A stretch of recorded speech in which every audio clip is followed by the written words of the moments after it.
নাগৰিকত্ব সংশোধনী বিধেয়ক 2016 বাতিলৰ দাবীত আজি লংপটীয়াবাসী ৰাইজৰ উদ্যোগত এক প্ৰতিবাদী সমদল বাহিৰ কৰা হৈছে আৰু ইয়াৰ লগতে এক প্ৰতিবাদী সভা আয়োজন কৰা হৈছে।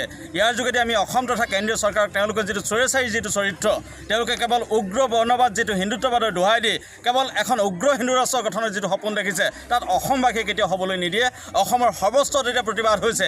এই মুহূৰ্তত আমি অসম তথা কেন্দ্ৰীয় চৰকাৰক সকীয়াই দিছোঁ যে যি মুহূৰ্তত জাতিধ্বংসী বিধেয়কখন গৃহীত কৰিবলৈ গৈ অসমৰ জনগাঁথনি অৰ্থনীতি অসমৰ সমাজ যদি বিধ্বস্ত কৰিবলৈ গৈ আছে, তেনেস্থলত যদি কেনেবাকৈ বিধেয়কখন গৃহীত হয়, কিন্তু ইয়াৰ ভয়ংকৰ পৰিণাম কিন্তু চৰকাৰখনে ভুগিব লাগিব। এইখন দেখা গৈছে যিহেতু নেকি সৰ্বানন্দ সোণোৱাল এসময়ত ছাত্ৰনেতা আছিল, ছাত্ৰনেতা থকাৰ পিছত এতিয়া আজিৰ তাৰিখৰ ৰাজনীতি যোগদান কৰি অসমৰ মুখ্যমন্ত্ৰী হৈছে। কিন্তু সেইগৰাকী মুখ্যমন্ত্ৰীয়ে তেওঁ যিটো নিকৃষ্ট যিটো ভ্ৰষ্ট জাতীয়তাবাদীটো প্ৰকট হৈছে, তেওঁ যিটো দ্বিচাৰিত্ৰা, তেওঁৰ যিটো চৰিত্ৰগত যিটো স্খলন ঘটিছে, পূৰ্বতে তেওঁ জাতীয়তাবাদৰ দোহাই দি আজি তেওঁ যিটো চৰিত্ৰৰ যিটো দুমুখীয়া যিটো চৰিত্ৰ, এই ডাঙৰ চৰিত্ৰটোত প্ৰকট হৈছে। আৰু পূৰ্বতে তেওঁ ছাত্ৰ ছাত্ৰীসকলক ৰাজপথলৈ আনি আন্দোলনৰ কথা কৈ এই মুহূৰ্ততে শাসনৰ বাগজাৰি ধৰি তেওঁ যিটো ল'ৰাৰ জয়তে শাসন কৰিছে, তাত আমি ধিক্কাৰ দিছোঁ আৰু তেওঁ যাতে জাতিধ্বংসী বিধেয়কখন কোনো কাৰকতে গৃহীত নকৰে তাৰ বাবে আমি আহ্বান জনাইছোঁ।